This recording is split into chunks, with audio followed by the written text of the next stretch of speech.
3일 동안 평안하셨습니까? 네. 인사 한번 합시다. 옆에 사람. 평안하셨습니까? 네, 네. 예.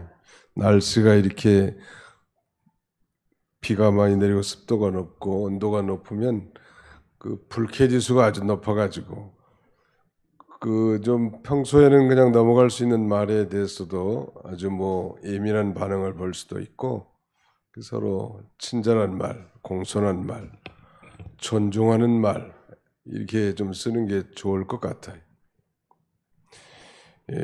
오늘 저녁에 우리가 증거할 하나님의 말씀은 요한계시록 8장 6절로 13절 말씀을 통해서 일곱 나팔소리, the sound of the seven trumpets, 일곱 나팔소리, 좀 더 정확하게 말한다면 일곱 나팔 재앙, 즉 일곱 나팔 소리로 말미암은 일곱 나팔 재앙, 뭐 이렇게 풀었을 수가 있을 것 같습니다.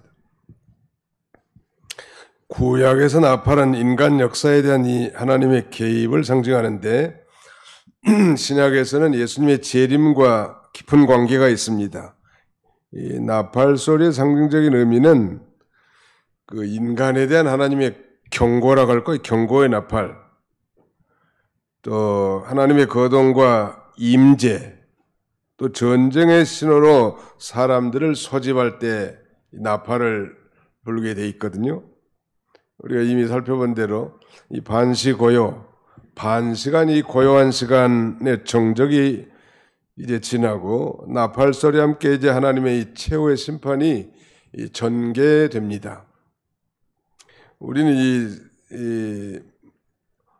일곱 인과 일곱 나팔 그리고 일곱 대장 이렇게 겹쳐서 나간다고 했는데 일곱 인재앙, 일곱 나팔재앙, 일곱 대접재앙, 이 인과 나팔과 대접인데 마지막 그 일곱 번째 인의 내용이 일곱 번째 일곱 개의 나팔재앙이 그 안에 포함되고 또 일곱 번째 나팔 재앙 속에 일곱 대접재앙이 포함되어 있기 때문에 결론은 일곱 재앙 속에 일곱 나팔 재앙과 일곱 대접 재앙이 다 포함되어 있다. 이렇게 요약할 수 있는데 소위 3대 7중 재앙이라고 할까요? 세 가지, 인재앙, 나팔 재앙, 대접 재앙.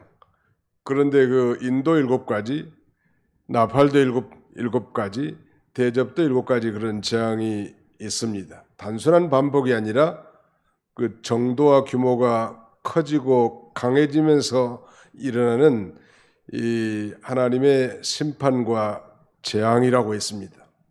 우리는 이 하나님의 심판과 재앙에 대한 이 메시지가 우리로 하여금 두렵게 하거나 겁나게 하거나 힘들게 하려고 하는 것이 아니고 하나님의 이 구속 계획의 일환이고 어디 보면 그 재앙 가운데서도 우리 성도들은 특별한 보호하심을 받고 그 강도가 세지면 세질수록 우리 주님의 재림이 점점점 가까워지고 있구나. 그럼 우리는 더 믿음의 경각심을 가지고 믿음의 견고하게 서고 심령이 새로워져서 더 하나님을 가까이 하는 더 적극적으로는 예수 그리스도의 재림을 고대하고 소망하는 그런 삶을 살아야 될 것을 우리에게 가르쳐줘요. 그런 면에서 요한계시록은 공포의 책이 아니라 소망의 책이라니, 근심과 괴로움의 책이 아니라 위로의 책이야. 이 마지막 세대를 사는 성도들에게 점점점 이런 하나님의 재앙과 심판이 가중되고 계속될 텐데 그런 건 그걸 보면 볼수록 땅에 대한 소망, 육신에 대한 소망, 보이는 것에 대한 그런 창념한 그런 소망을 버리고 더욱 주님 앞에 이 믿음으로 주님을 바라볼 수 있도록 우리에게 가르쳐 주는 것입니다. 성경학자들은 흔히 일곱 나팔로 이루어진 마지막 심판의 단계를 7년으로 생각해서 7년 대환란이라고 말하는데 7년 중에서 전 3년 반의 내용에 해당되는 것이 그러니까 첫 번째 나팔부터 여섯 번째 나팔까지를 전 3년 반이라고 이렇게 분류하고 후 3년 반의 내용은 이제 예수 그리스도의 재림이니까. 예수 그리스도의 재림은 7번째 나팔, 즉 마지막 나팔 불 때 예수님의 재림이 이루어지고 즉시 이제 7 대접장이 시작되는 거니까 우리는 예수님 재림할 때 모두가 다 휴거되고 부활해서 휴거하기 때문에 7 대접장의 그 환난은 우리에게 면해 주시는 거예요. 근데 그 택한 자라도 이 환난을 면해 주지 않으면 한 사람도 구원받을 자가 없을 만큼 어마무시한 대재앙이 7 대접장이란 말. 그래서 지금은 어느 시점이나 될까? 제가 보기에는 이 7년 대환란 가운데 전 3년 반 기간이 되지 않겠는가? 그렇게 생각이 됩니다. 근데 그 3년 반이라는 건 숫자적 3년 반이라기보다는 하나님의 내정수기 때문에 그게 뭐 30년이 될지 35년이 될지 350년이 될지 그건 알 수는 없지만 여러 가지 정황으로 봤을 때 이제 주님의 재림이 성큼 가까워졌음을 우리가 깨달을 수 있을 것입니다. 그러므로 이 7년 대환란의 이 7수는 하나님의 내정수인데 예수님의 재림을 전후로 역사 속에 일어날 마지막 심판들의 시간이라고 할 수 있겠습니다.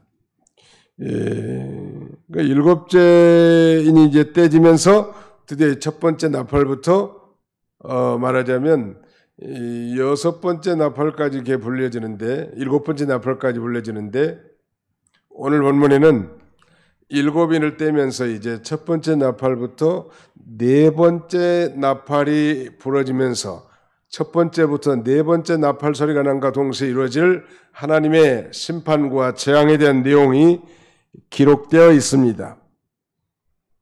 그 다음에 이제 여기서 우리가 배울 수 있는 이 2가지 중요한 사실은 하나님께서는 살아 역사하신 분이라는 것. 따라서 봅시다. 우리 하나님은 살아 역사하시는 분입니다. 천지만 창조해 놓으시고 책임을 회피하고 우리하고는 아무 상관없이 저 먼 곳에서 계신 그런 나와 동떨어진 하나님이 아니라 역사에 깊이 개입하셔서 당신이 창조하신 모든 피조물을 친히 다스리시고 통치하시는 하나님이라는 것을 우리에게 알게 해준단 말이에요. 그래서 하나님께서 이제 때가 되니까 심판이 시작되는 거예요. 우리는 이 정직과 공의가 실현되지 못하는 이 부정부패가 난무하는 부조리한 그 현실을 보면서 정말 하나님이 살아계실까? 이런 의구심도 들고 또 악인의 형통함을 보고 그 질시하는 마음, 불평하는 마음이 당연히 될 수 있겠는데 또 하나님이 침묵한 것처럼 오래 참으시다 보니까 그렇게 한단 말이에요. 그러나 드디어 우리 하나님께서는 심판하시기 시작하는 거예요. 그것은 바로 하나님이 살아 계셔서 역사하시는 하나님을 우리가 말씀해 주시고 두 번째는 이 심판이 기도의 응답으로 주어졌다는 것. 순교자들의 탄원, 또 많은 의로운 성도들의 기도가 마치 금양로에 담겨져서 하나님 앞에 올라가는 아름다운 향처럼 이제 하늘로 올라가서 하나님이 흠양하시고 그 기도의 응답으로 이루어진 것입니다. 우리는 늘 예배 시에 주기도, 주님이 가르쳐준 기도를 기도문으로 이렇게 외우는데, 기도하는데, 그건 나라의 임하옵시며, 나라가 임하옵시며, Thy kingdom come, 당신의 나라가 이 땅에 임하게 해주옵소서. Thy will be done on earth, 땅 위에 당신의 뜻이 이루어지게 하옵소서.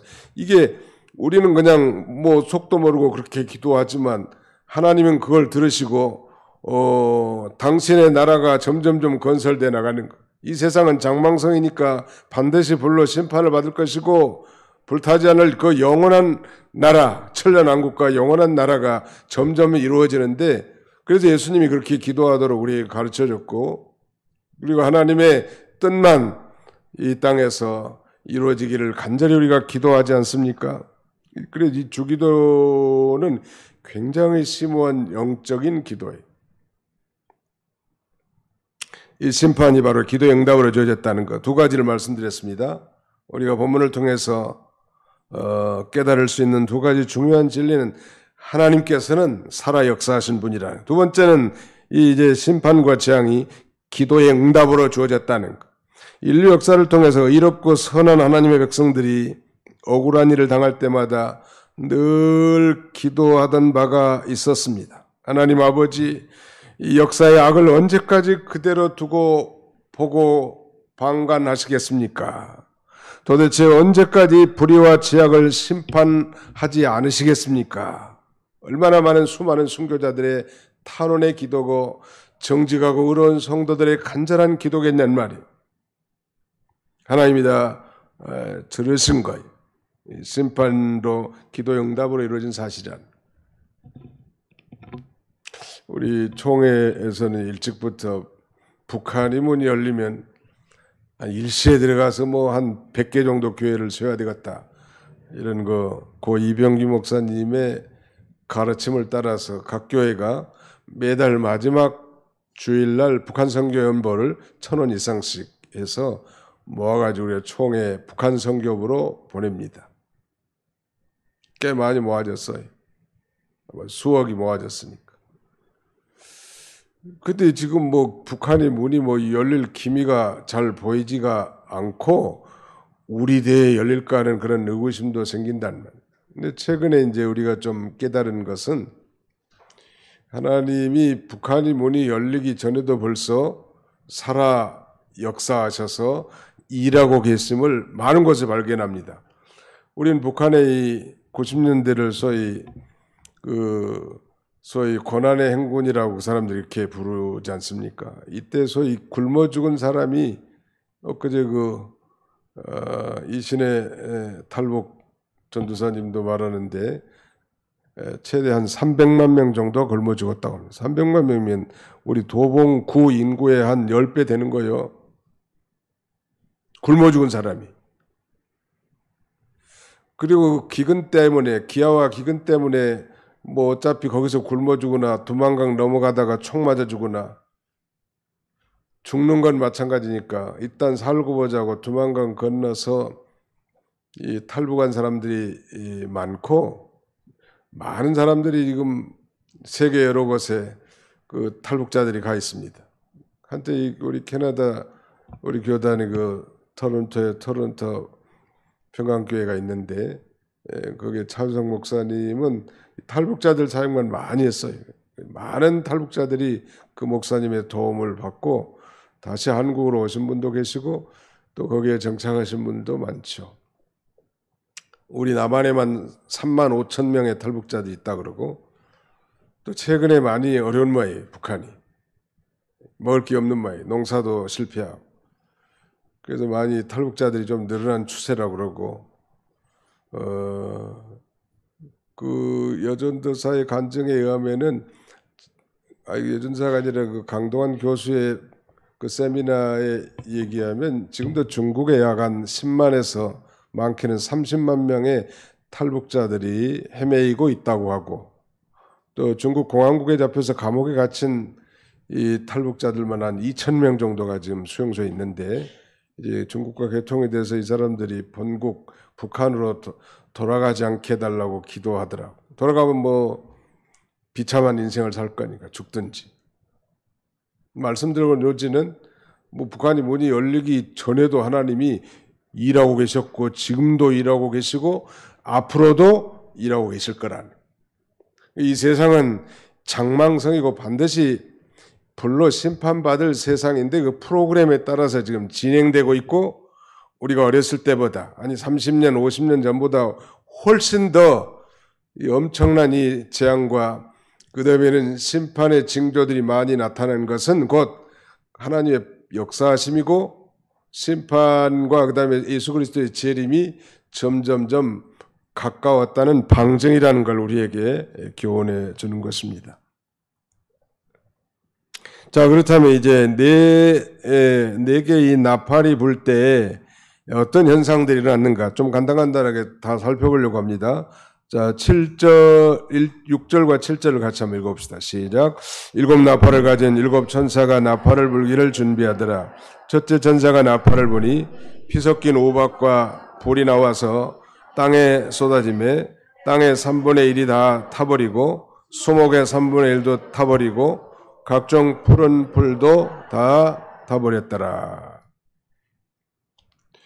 여기 지금 첫 번째 나팔부터 이 네 번째 나팔 재앙으로 말미암은 것은 되게 이 자연계에 대한 심판이고요.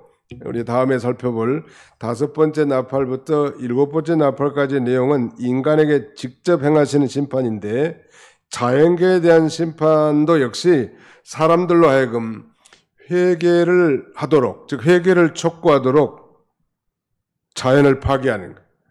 오늘날 이 자연이 말하자면 얼마나 심각하게 파괴되고 있죠. 이 생태계 파괴가 옛날에 비해서 엄청나단 말이죠. 실제로 이제 첫 번째 천사가 나팔을 불 때 피 섞인 우박과 불이 나와가지고 땅에 쏟아져서 땅의 3분의 1이 다 타버리는데, 땅뿐만 아니라 수목의 3분의 1도 타버리고 각종 푸른 풀도 다 타버린다는. 아마 이 전 세계적인 대화재, 우리가 뭐 호주라든지 미국의 서부 캘리포니아, 그 다음에 캐나다의 대화재로 인해서 한반도 면적 이상으로 다 불타고 아마 지금도 진행되는지 잘 모르겠는데 어마어마한 대화재 사건이 있는데, 지구촌의 이 온도가 이렇게 올라가기 때문에 자연 발화일 수도 있다고 합니다. 우리 강원도도 뭐 옛날에 비해서 훨씬 이 산불 화재가 규모도 커지고 빈번해지고 있잖아요. 옛날보다도 훨씬 더.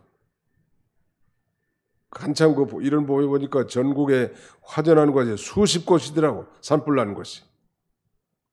이 첫 번째 나팔을 불 때 일어난 이 재앙은 이 자연계에 대한 이 심판인데, 특별히 아주 땅과, 땅의 3분의 1이 다 망가지고 수목의 3분의 1도 망가지고 그 피 섞은 우박과 불이 나와서 땅에 쏟아져서 모든 풀도 다 타버렸다는 거예요. 이 땅이라는 건 땅에 내린 재앙인데, 땅이라는 것은 우리의 삶의 터전 아닙니까?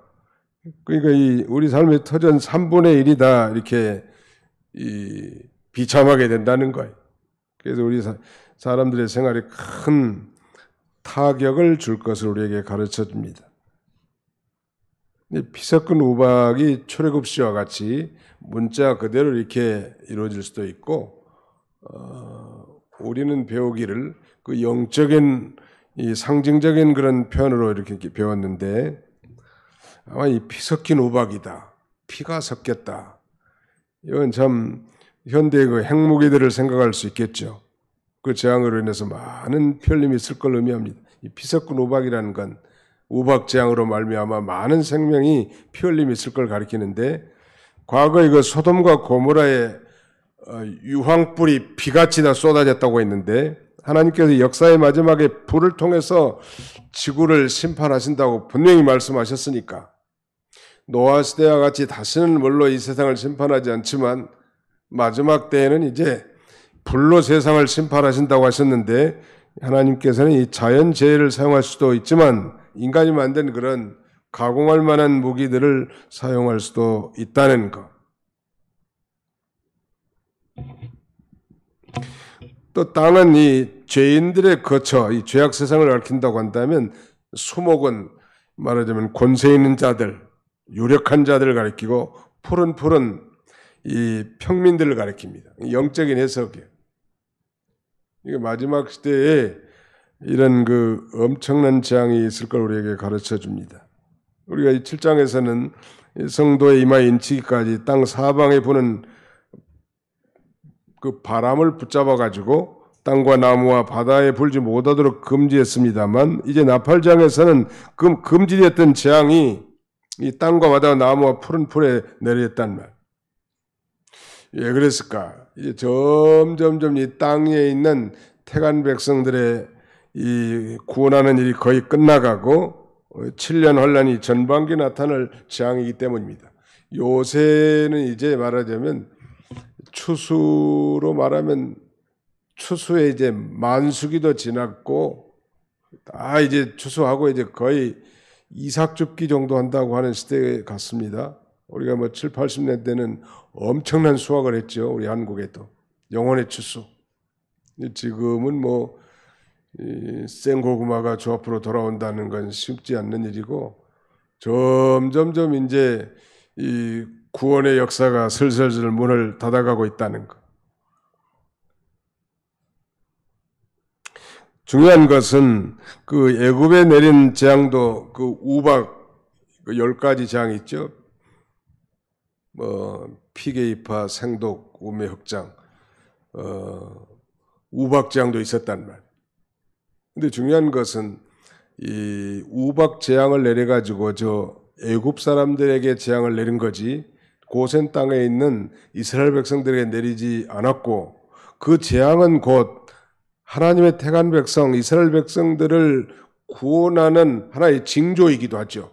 자, 오늘날 수많은 재앙과 심판의 징조들이 지구촌에 난무하지만 그것들 때문에 공포심을 갖거나 두려워하라고 이 말씀을 증거한 것이 아니고 점점점 밤이 깊으면 뭐가 가까워져요? 새벽이 가까워져, 여명이 가까워진다. 이와 같이 우리 주님의 재림이 가깝고 주님의 재림은 불신자들에게는 심판이지만 우리 성도들에게는 구원이고 영광이란 말. 그러니까 오히려 우리는 더 소망을 가질 수 있고 오히려 우리의 믿음 없는 걸 회개하고 인본주의, 세상주의, 육신주의로 신앙길로 했던 어린아이 같은 거는 다 내버리고 이제 좀 더 이제 믿음을 굳게 하고 새롭게 하고 하나님 앞에서 가까이 나가야 그게 지극히 정상적인 성도들의 태도고 자세란 말. 아멘. 그런 자세로 살라는 거. 야, 우리 뭐 별일 있어도 별일이 있구나 그렇게 생각하고 나가면 돼. 아이고 하나님 자연계 이런 엄청난 재앙을 내가 두려워할 건 없고 오히려 사실 하나님이 자연계를 심판하는 것도요. 우리 죄 있는 우리 택한 백성들로 하여금 회개하도록 하신 하나님의 경고의 나팔이라고 할 수 있습니다. 이 세상의 것들, 이 세상도 그 정욕도 지나가되 오직 하나님의 뜻을 행하는 이는 영원히 거하느니라. 다 지나갈 것들이란 말. 둘째 나팔, 8절로 9절 한번 또 읽어봅시다. 둘째 나팔 시작. 둘째 전사가 나팔을 보니 불붙는 큰 산과 같은 것이 바다에 던져짐에 바다의 3분의 1이 피가 되고 바다 가운데 생명 가진 피조물들의 3분의 1이 죽고 배들의 3분의 1이 깨지더라.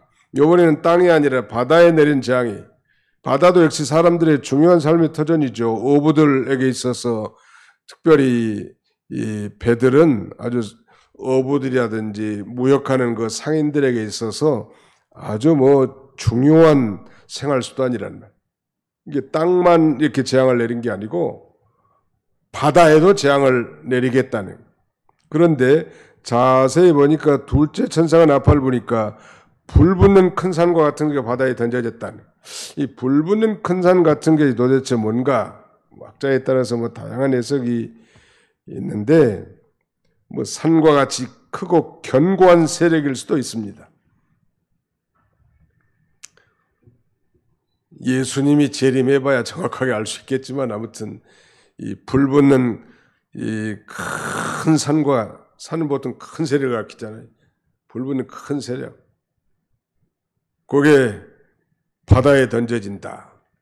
이게 도대체 뭘까? 뭐 하늘에 운석이 떨어질 것인지 아니면 엄청난 미사일을 가리키는 건지 알 수는 없지만 요새 바다에 떨어졌으니까 얼마나 비참하냐는 말이에요. 바다의 3분의 1이 피가 됐단 말. 또 바다 가운데 생명 가진 피조물들의 3분의 1이 다 죽는 거예요. 바다 물고기의 3분의 1이 다 죽는 거예요. 얼마 전에 북한이 무슨 뭐 정찰기를 쏜다고 했는데 우리 서해안에 실패해가지고 떨어졌는데 그 떨어졌을 때 고기가 얼마나 많이 죽었을까 나는 그런 생각을 했어요. 많이 죽었을 것 같아. 깜짝 놀래가지고 기절한 놈도 있을 것 같고 직접 맞아 죽은 놈도 있을 거고.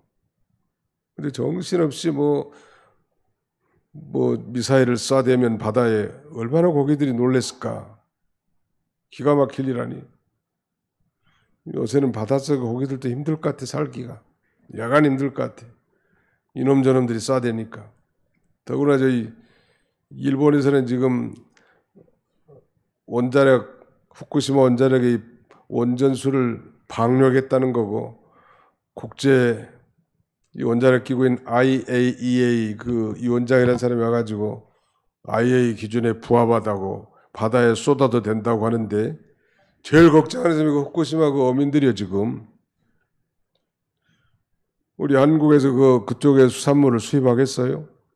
근데 여기에 여러 개월 지나면 우리 동해안, 남해안으로 다 오게 될 건데, 그래서 그렇게 반대하는 거예요. 이상이 없다고 하니까 너무 겁낼 건 없지만 그래도 좀 찝찝하지 않겠어요? 요새는 뭐 동해안에 가서 뭐 마음껏 회를 드셔도 되지만 온선수가 부어진 상태에서는 뭔가 좀 꺼림칙하지 않겠나 싶어요. 앞으로 점점점 더 심해질 것 같아요. 지금 러시아는 이 우크라이나를 침략했는데, 이 자포리자의 전 세계에서 가장 큰 원자력 발전소에다 지금 폭탄을 다 설치했다는 거예요. 자기가 분리하면 터뜨려 보려고. 옛날에도 그 무슨 체르노빌 원전이 터져가지고 수십 년간 그 땅에 접근도 못하고 있어요, 지금. 근데 만약에 그거 터지면 지구촌에 큰 재앙 아니에요.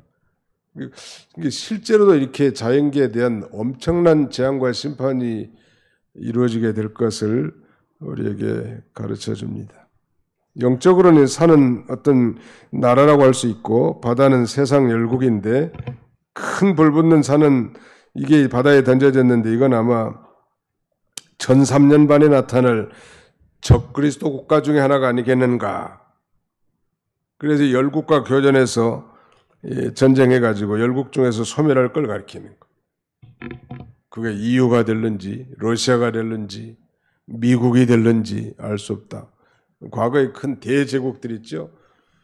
애굽, 즉 이집트, 아수르, 바벨로니아, 페르시아, 그리스, 즉 헬라, 로마 6개국 이후에 이제 아직 이루어진 열발가락 시대에 말하지 접해졌고, 제8왕이 이제 등장할 건데 누가 8왕인지는 알 수는 없어요.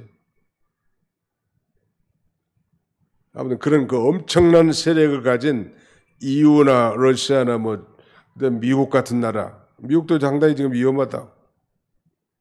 뭐 중국도 위험하다고 지금 말하고 있잖아요. 어떤 나라가 하나 그 큰 세력을 가진 나라가 폭삭 망하는 그런 시대가 올 것 같습니다.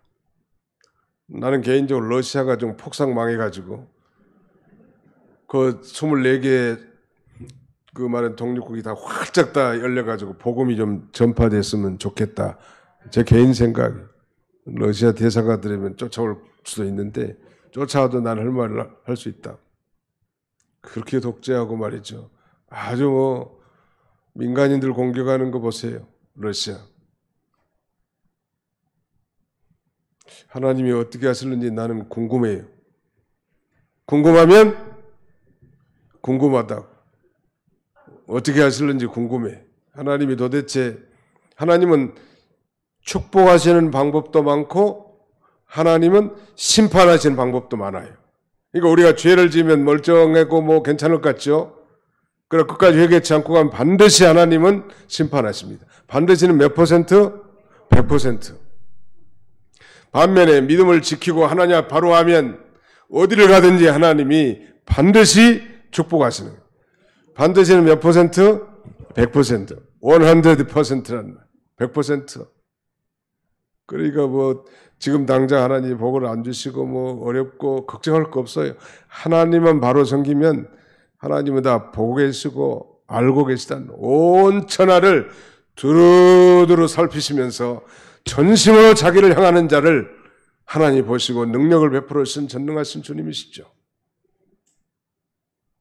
아무튼 그런 큰 세력, 이런 세력이 말하자면 바다에 던져져 가지고 이런 엄청나게 소멸하게 될 것을 가리킵니다. 바다는 보통 세상을 상징합니다. 영적인 의미가. 그래서 생명 가진 피조물이 많이 죽고 세상의 문화의 도구와 기관과 단체들이 다 파괴된다는 것. 세 10절로 11절이거든요. 같이 읽어봅시다. 세 번째 시작.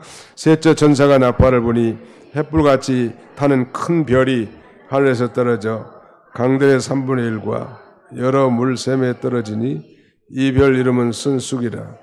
물의 3분의 1이 쓴쑥이 되매 그 물이 쓴물이 되므로 많은 사람이 죽더라. 큰 유성이 떨어질는지 알 수 없지만 아무튼 성경대로 이 자연을 향한 하나님의 재앙과 심판인데, 세 번째 천사가 나팔을 부니까 햇불같이 타는 큰 별이 하늘에서 떨어지고 강에 떨어졌단 말이에요. 그래서 강들의 3분의 1과 여러 물샘에 떨어지는 거예요.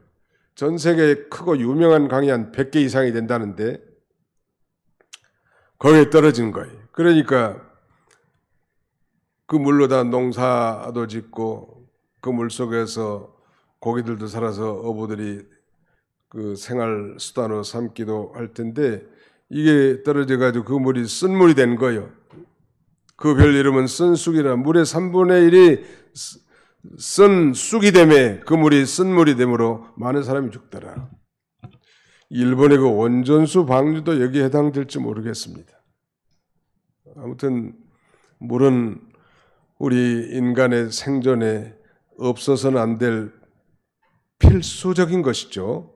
옛날에 우리가 물 사 먹는다는 것은 우리 어려서는 상상도 못했고, 우리는 이제 초등학교 다닐 때 토요일마다 모여가지고 마을 청소를 다 했습니다. 빗자루 들고 다 그 동네 길을 다 쓸고, 또 풀이 많이 자라는 건 딱 삽으로 딱딱딱 잘라가지고 반듯하게 정리하고, 마지막에는 동네 물을 젊은이들이 다 퍼내고 빗자루로 싹싹 닦고 깨끗하게 했는데, 그 바위 사이에서 물이 콜콜 나오면 그렇게 물이 좋은 거예요. 물을 사 먹는다. 우린 상상할 수 없었던 일이에요. 그런데 지금 물을 안 사 먹는 게 비정상이에요. 지금 시대가. 희한한 시대가 됐죠. 왜 물을 사 먹겠습니까? 물이 그렇게 다 오염됐기 때문에 사 먹는 거예요, 지금. 지하수도 안전을 보장할 수 없다는 거 아니에요? 근데 앞으로 이렇게 일본이 저런 식으로 온전수를 다 방류한다든지, 그러면 어떻게 그 바다에서 생물들이 제대로 살겠으며, 그 생물들이 온전히 자라나겠으며, 그걸 먹고 인간이 어떻게 되겠는지 한번 상상해 보십시오. 점점점. 우리가 뭐가 확대 해석하려고 하는 건 아니에요. 그러나 이 순전한 물이 다 쓴물이 다 된단 말.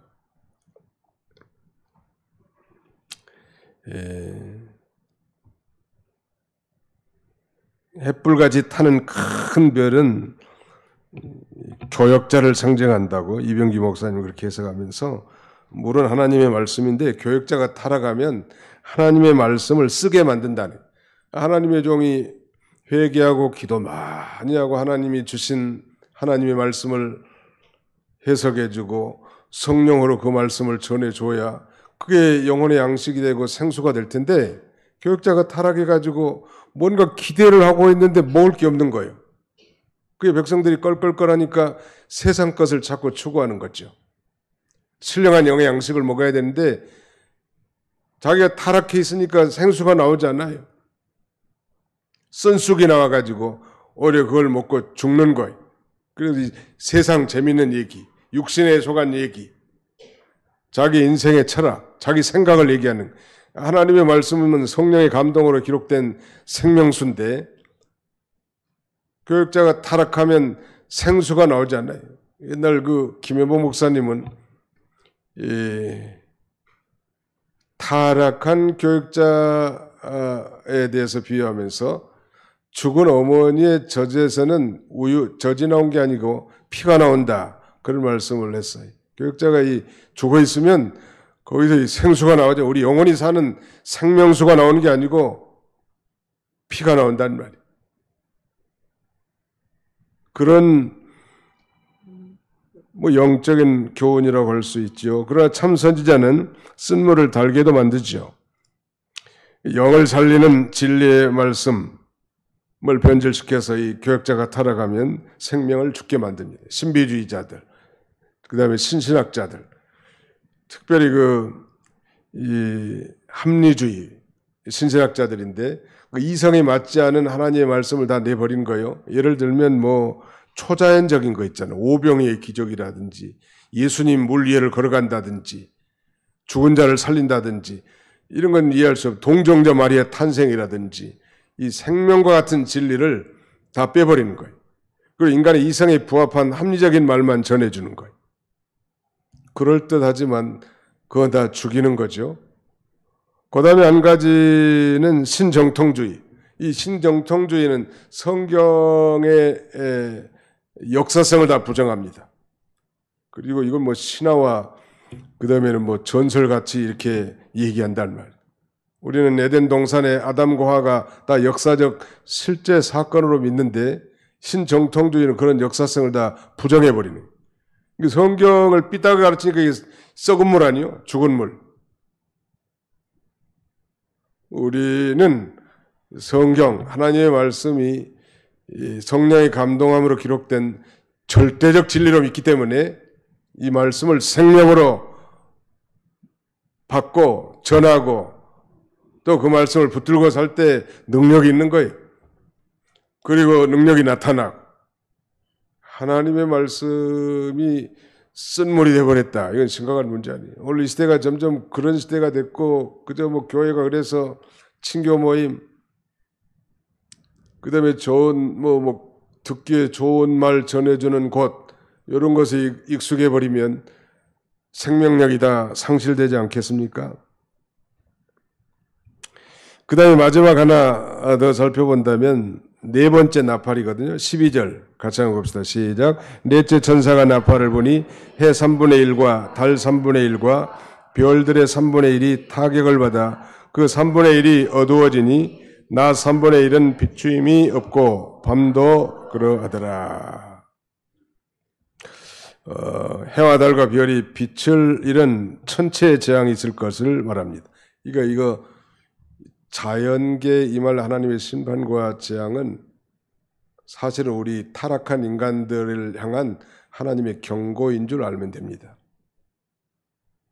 그러니까 이 피조물도 그래서 하나님의 아들이 나타나기를 말할 수 없이 탄식하면서 학수고대하는 거예요. 참성도라야 환경도 제대로 보존되고 생물이나 동물의 가치와 중요성도 알게 됩니다. 동물의 생명도 중요한 줄 알게 되는 것. 우리가 설령 우리가 잡아먹는 그런 그 가축이라 할지라도 잔인하게 살해하지 말라는 게 성경의 가르침. 그런데 이 하나님을 알지 못한 사람들은 이 난개발, 무자비한 환경 파괴를 하면서 나간다는 말. 브라질이나 그 아르헨티나에 있는 그 아마존 강력이 세계 산소통이라는데 그 전부 다 지금 밀림을 빼가지고 뭐 말하자면 농작물을 심는 모양이에요. 이게 세계는 점점점 안 좋은 방향으로 가고 있다는 거. 아주 극심하게. 태국에서는 무슨 과일이 많이 나는데 중국 사람들이 많이 먹는다고 그래. 잊어버렸네.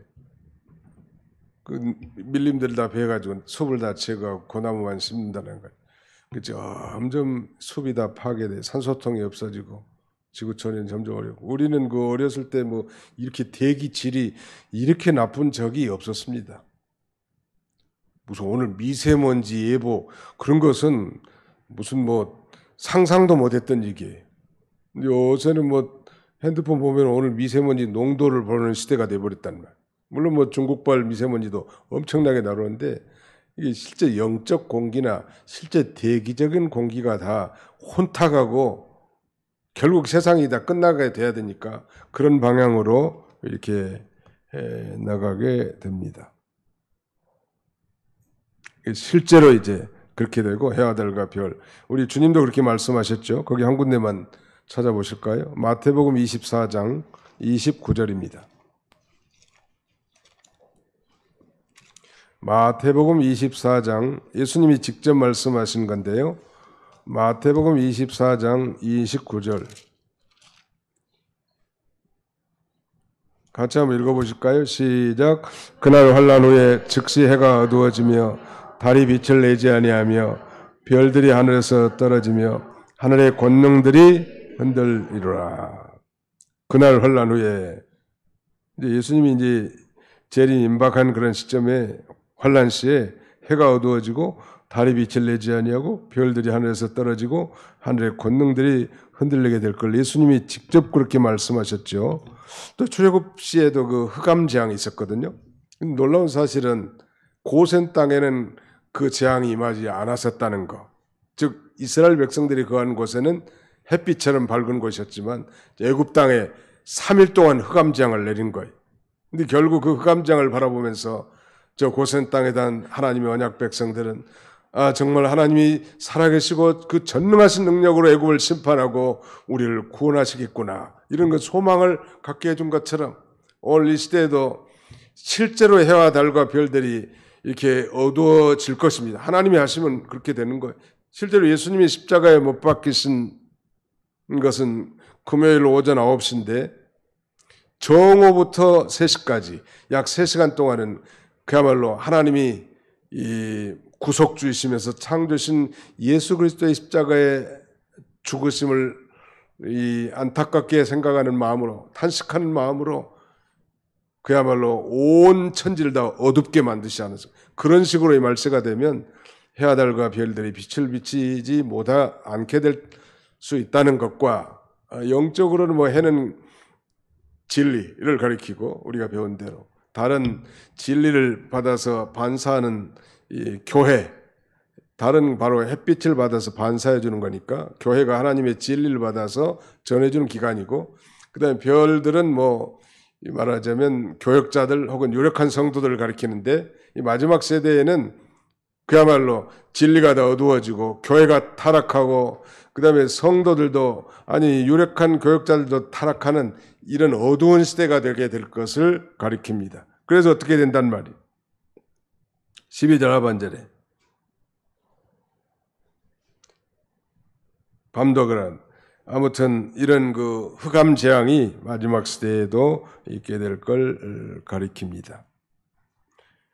출애굽 당시에도 이 흑암 재앙이 있었는데 어떤 학자는 그 모세를 통한 그 10가지 재앙을 베풀지요. 이것은 하나의 모형이고 장차 그리스도께서 이 땅을 심판하실 때 바로 내리실 이 흑암 재앙을 예표하는 것이다 라고 구약시대 이 출애굽시의 흑암 재앙을 타이폴로지 즉 모형론으로 해석한 그런 학자들도 있는데 개연성이 충분합니다. 그리고 이제 13절 마지막 절에는 이제 4개의 나팔이 불 때 이런 현상이 생겼죠. 특별히 이 4개의 나팔의 공통적인 특징은 이 자연 만물, 피조 세계에 대한 자연계에 대한 하나님의 심판과 재앙과 그 결과에 대해서 말씀했다고 하면 이제 앞으로 나올 이 3가지 나팔을 불므로 오는 그 재앙은 인체, 사람에게 있을 그런 재앙을 언급합니다. 인간에게 직접 행하는 심판. 그래도 해결치 않는 자들을 이제 하나님께서 생명을 위협하는 직접적인 심판이 있게 될 겁니다. 우리 주변의 심판이 결코 나와 무관하지 않는다는 건 언제나 뭐 다른 사람 심판받는 걸 보고 웃는다든지 하하한다든지 아니면 뭐 그 사람을 비난하고 정죄할 게 아니고 그것은 곧 자신을 되돌아보게 하신 하나님의 섭리라는 걸 알고 자연계도 마찬가지. 그리고 그것도 자연계를 보고도 해결치 않으면 자연계 이런 엄청난 탄식과 재앙과 심판을 보고도 해결치 않으면 이제 인체에 직접 생명을 위협하는 직접적인 심판이 있게 될 걸 가르칩니다. 그게 이제 5번째 나팔 불 때, 6번째 나팔 불 때, 7번째 나팔 불 때 일어난 겁니다. 13절 같이 읽고 마칩시다. 시작. 내가 또 보고 들으니 공중에 날아가는 독수리가 큰 소리로 이르되 땅에 사는 자들에게 화가 있으리니 이는 새 천사들이 불어야 할 나팔 소리가 남아있음이로다 하더라. 이 화가 3번인 것은 제 5번째, 6번째, 7번째 나팔 재앙 화가 있게 될 것을 예언하고 이제 9장에 그것이 구체적으로 언급되어 있습니다. 독수리는 보통 심판을 상징합니다. 죽음 있는 곳에 독수리가 모인 것이죠. 그런 면에서 하나님의 심판이 계속되게 될 것입니다.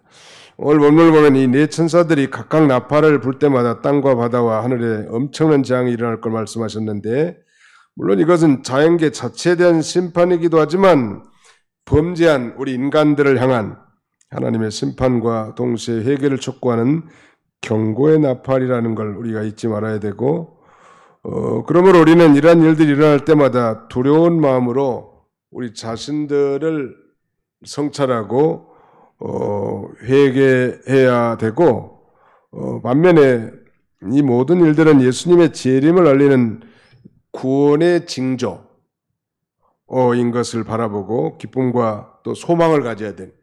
이제 그렇게 성경을 배웠고 어려서부터 교회 다녔고 예수님 재림 얘기가 많이 들었는데, 이게 이제 예수님에게 예언된 모든 것이 다 성취됐고 마지막 하나 예수 그리스도의 재림만 지금 성취되지 않았는데 그대로 되고 있구나.